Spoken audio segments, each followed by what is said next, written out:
শুধু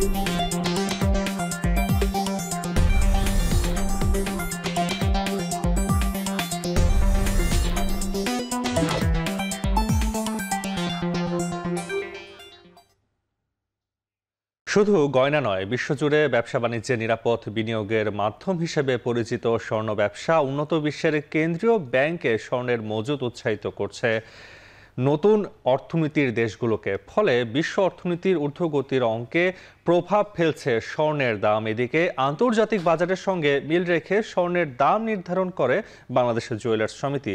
বছর জুড়ে স্বর্ণের এসব দরদাম নিয়ে আলোচনা করব, সঙ্গে জানাবো পোশাক কারখানার বর্তমান অবস্থা, থাকছে ব্যাংক, শেয়ার বাজার, বন্দর ও হাটের খবর। আর আপনাদের সাথে আছি আমি তাসওয়ান নাফি। ভরিতে ৩,৫৮১ টাকা বেড়ে ২২ ক্যারেট ওজনের স্বর্ণ রেকর্ড দামে বিক্রি হচ্ছে, যার মূল্য দাঁড়িয়েছে ভরিতে ১,২৯,৯০২ টাকা। বছর জুড়ে স্বর্ণের দাম ওঠানামায় দেখা গেছে, একবারে যে দর বাড়ে তা কয়েকবার কমিয়েও আগের দামে ফেরে না। এতে স্বর্ণের বাজার দরের দিক দিয়ে ঊর্ধ্বমুখী থেকে যায়।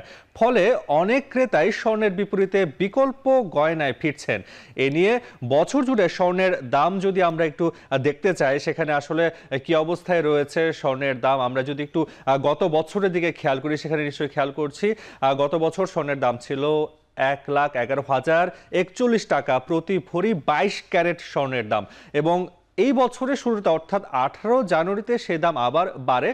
সে দাম বেড়ে ১,১২,৪৪১ টাকায় পৌঁছে এবং পরের ২ মাস ফেব্রুয়ারিতে দাম আর বাড়ে না। ফেব্রুয়ারির পরের মাস ২২শে মার্চ সেখানে ১,১৪,০৭৪ টাকা প্রতি ভরি স্বর্ণের দাম যায়, সেখানে ২২ ক্যারেট স্বর্ণ।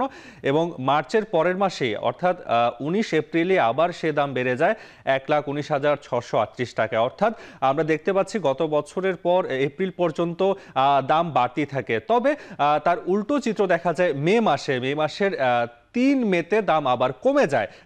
সেখানে দাম কমে হয়ে যায় ১,৯১,০৬৩ টাকা প্রতি ভরি স্বর্ণের দাম হয়ে যায় কমে।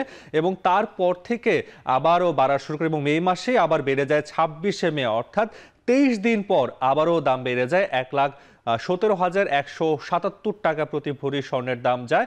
এবং তার ১ মাস পর অর্থাৎ ২৬ জুনে দাম আবারও বেড়ে যায় ১,১৮,৩৫৫ টাকা হয়ে যায়। এবং পরবর্তী সময়ে আমরা জানি যে মে এবং জুন মাসে কয়েক দফা এর মাঝে স্বর্ণের দাম ওঠানামা করে এবং ১৫ জুলাই আবারও দাম বেড়ে হয়ে যায় ১,২০,০৮১ টাকা প্রতি ভরি স্বর্ণ। অর্থাৎ আমরা মের পর থেকে আমরা দেখতে পাচ্ছি প্রতি মাসে স্বর্ণের দাম বাড়তে থাকে এবং ২৩ আগস্ট অর্থাৎ গত মাসে দাম হয়ে যায় ১,২৬,০০৬ টাকা প্রতি ভরি ২২ ক্যারেট স্বর্ণের দাম। এবং আজকে ১৫ সেপ্টেম্বর আমরা দেখতে পাচ্ছি ইতিহাসের সর্বোচ্চ দাম হয়েছে স্বর্ণের, সেটা ১,২৯,৯০২ টাকা প্রতি ভরি স্বর্ণ।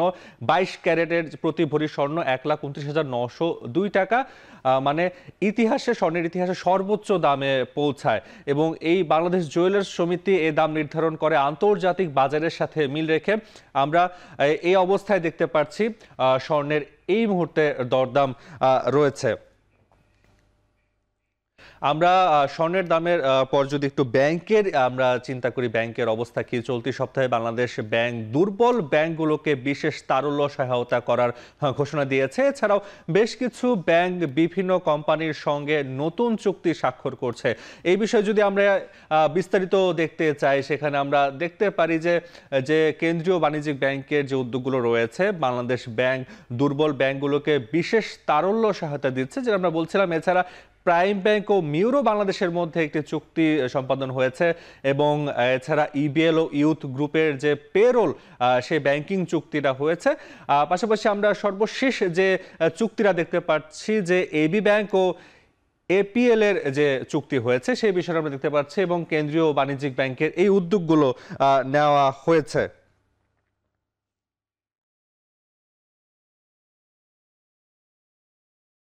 আমরা শুরুতেই বলছিলাম আমরা পোশাক কারখানা নিয়ে আজকে কথা বলবো। সে খবর যদি আমরা জানতে চাই, সাভারের সব কারখানা খুললেও শ্রমিকদের দাবির বিষয়ে মালিক পক্ষের সঙ্গে সমঝোতা না হওয়ায় আশুলিয়ার আজও বন্ধ রয়েছে 20টি কারখানা। এই বিষয়ে আরও জানাতে আশুলিয়ার নিশ্চিন্তপুর এলাকা থেকে যুক্ত হচ্ছেন হুমায়ুন কবির। হুমায়ুন, জানাবেন যে এই যে সরকারি নির্দেশনার পরেও যে বিভিন্ন শ্রমিকদের সমঝোতা হচ্ছে না কেন, এই বিষয়ে বিস্তারিত কি কি তথ্য আছে আপনার কাছে?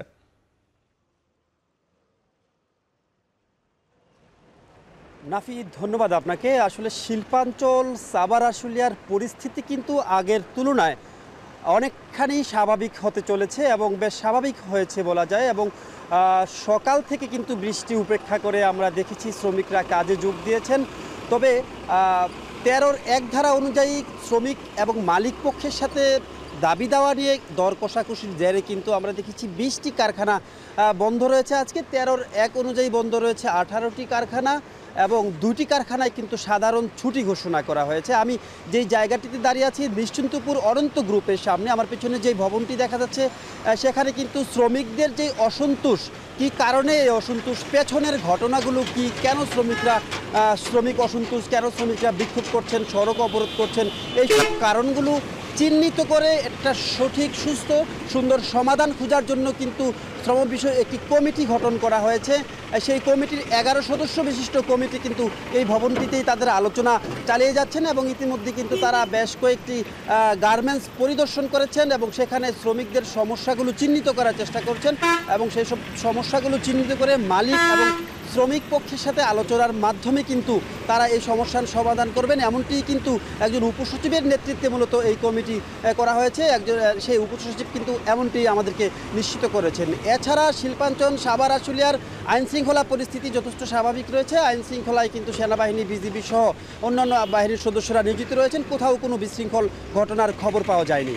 এই ছিল শিল্পাঞ্চল সাভার আশুলিয়ার সর্বশেষ পরিস্থিতি নিয়ে আমার কাছে বিস্তারিত। সরকারের নির্দেশনার পরেও শ্রমিকদের সাথে মালিক পক্ষের কেন সমঝোতা হচ্ছে না সে বিষয়ে জানাতে সাভারের আশুলিয়া নিশ্চিন্তপুর এলাকা থেকে যুক্ত হচ্ছিলেন সহকর্মী হুমায়ুন কবির। আর এর সাথে বৌনিতে নিচ্ছে ছোট্ট একটা বিরতি, ফিরছি কিছুক্ষণ পরেই।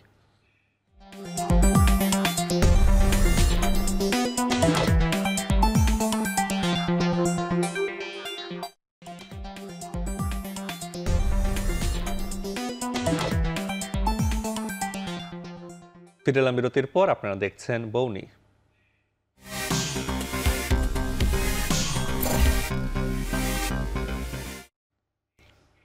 গত সপ্তাহের 5 কার্যদিবসের প্রথম 2 কার্যদিবসে ডিএসসির পতন হয়েছিল এবং শেষ 3 কার্যদিবসে উত্থান হয়েছিল। সব মিলিয়ে ডিএসসিএক্স সূচকের পতনই বেশি ছিল। চলতি সপ্তাহের শুরুর দিনে আমরা যদি দেখে নিই ঢাকা স্টক এক্সচেঞ্জের সবশেষ লেনদেনের কি অবস্থা রয়েছে, আমরা নিশ্চয়ই দেখতে পাচ্ছি সেখানে ডিএসসিএক্স অর্থাৎ প্রধান সূচকে এই মুহূর্তে রয়েছে 5716.50 পয়েন্ট রয়েছে সূচক এবং সেখানে নেতিবাচক অবস্থায় রয়েছে 10.01 পয়েন্ট, সেখানে নিম্নমুখে রয়েছে, পতন হয়েছে অর্থাৎ। এছাড়া ডিএসসিএস ইন্ডেক্সে দেখতে পাচ্ছি সেখানে সরিয়া ভিত্তিক যে সূচক কোম্পানিগুলো রয়েছে সেখানে আমরা দেখতে পাচ্ছি 1246.95 সূচক সেখানে অবস্থান করছে।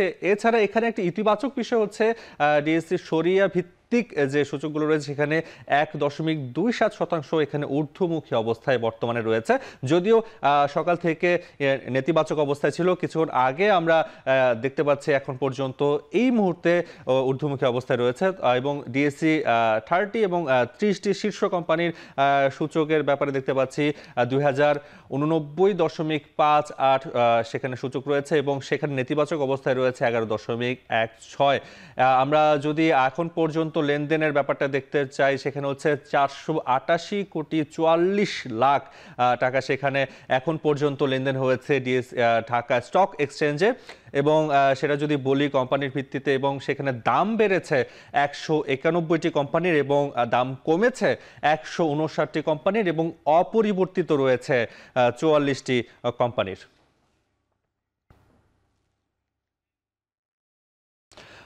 আমরা দেখছিলাম যে ঢাকা স্টক এক্সচেঞ্জের বর্তমান পরিস্থিতি। চলতি সপ্তাহে বেশ কিছু কোম্পানি পর্ষদ সভার তারিখ ঘোষণা করেছে। জেনে নেব সেসব কোম্পানির নাম ও পর্ষদ সভার যে তারিখগুলো রয়েছে সেটা আমরা দেখে নিতে চাই। সেখানে যারা আমরা দেখতে পাচ্ছি, পূবালী ব্যাংক পারপেচুয়াল বন্ড আজকে রয়েছে 15 সেপ্টেম্বর। এছাড়া এই সপ্তাহে যদি আরেকটি বিষয় দেখি, এশিয়ান টাইগার সন্ধানী লাইফ গ্রোথ ফান্ডের একটি পরিচালনা পর্ষদের সভা রয়েছে 17 সেপ্টেম্বর 2024-এ। সিভিও পেট্রোকেমিক্যাল রিফাইনারি পিএলসির পরিচালনা পর্ষদের সভার তারিখ রয়েছে 19 সেপ্টেম্বর 2024, এই মাসের 19 তারিখে রয়েছে।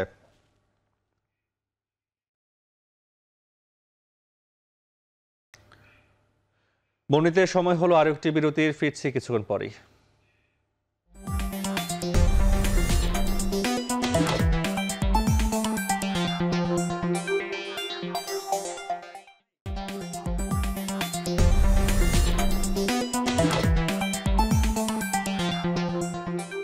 আবারও ফিরে এলাম বিরতির পর। আপনারা দেখছেন বৌনি। বিভিন্ন দেশে পেঁয়াজ বিক্রিতে আরোপিত রপ্তানি মূল্য তুলে নিয়েছে ভারত সরকার। এই খবর, হিলি স্থলবন্দর দিয়ে গতকাল থেকে পেঁয়াজ আমদানি হয়নি, এতে বাজারে বেড়েছে পেঁয়াজের দাম। এ নিয়ে আরও জানাতে হিলি বন্দর থেকে যুক্ত হচ্ছেন সহকর্মী সোহেল রানা। সোহেল, জানাবেন যে ভারত থেকে পেঁয়াজের রপ্তানি মূল্য প্রত্যাহারের আদেশ কার্যকর হয়েছে কিনা, আর কেজি প্রতি পেঁয়াজের দর বেড়েছে কিনা?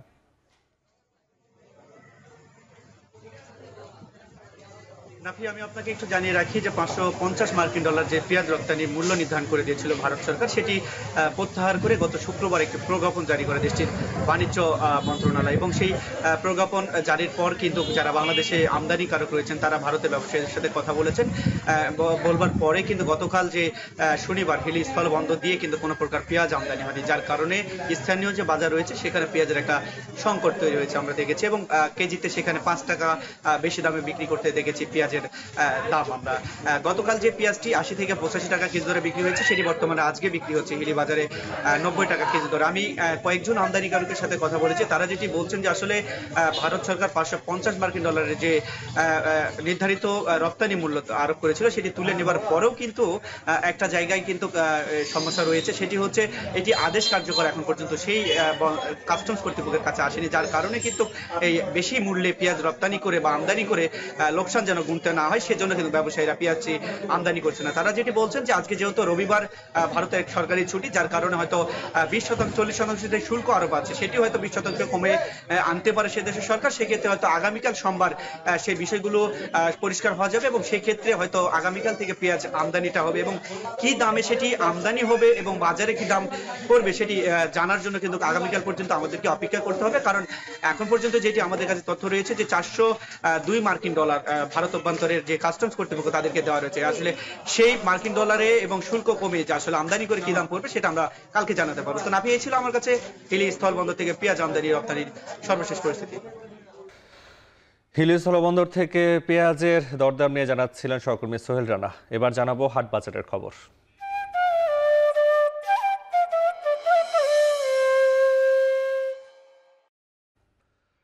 চট্টগ্রামে বেড়েছে প্রায় সব ধরনের চালের দাম, তবে কেন দাম বেড়েছে তা নিয়ে যৌক্তিক উত্তর নেই ব্যবসায়ীদের।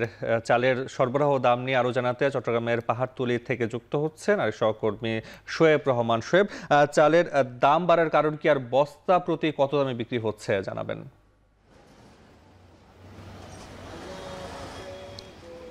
নাফি,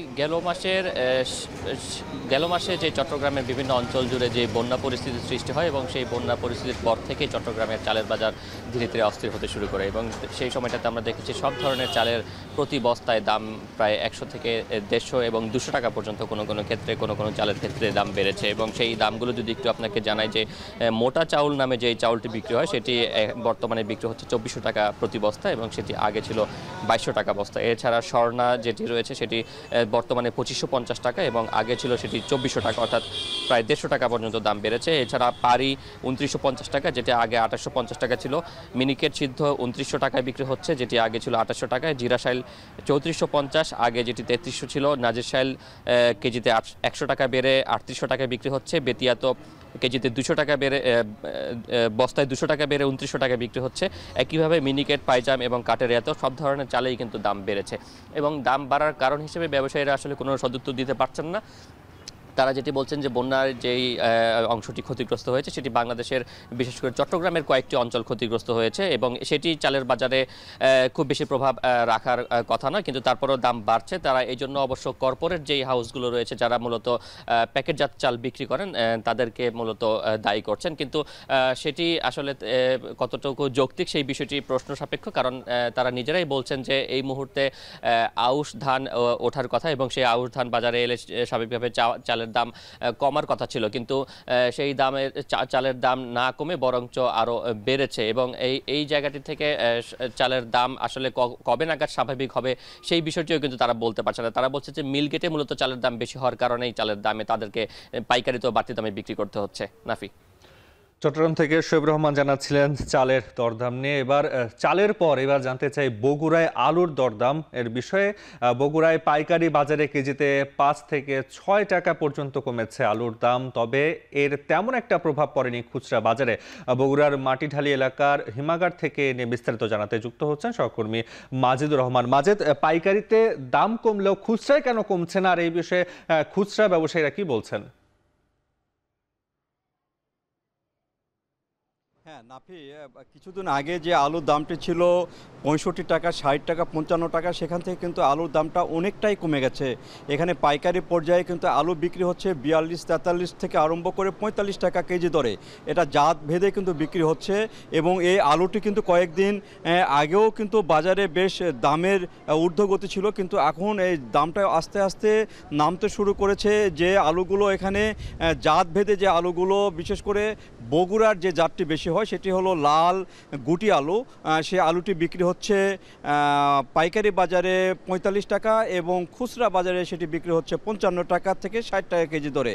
আর যেটি কার্ডিনাল, গ্যানোলা এই টাইপের যে আলুগুলো, সেই আলুগুলো বিক্রি হচ্ছে পাইকারিভাবে 42 থেকে 43 টাকা কেজি দরে এবং খুচরা বাজারে সেটা 50 টাকা কেজি দরে বিক্রি হচ্ছে।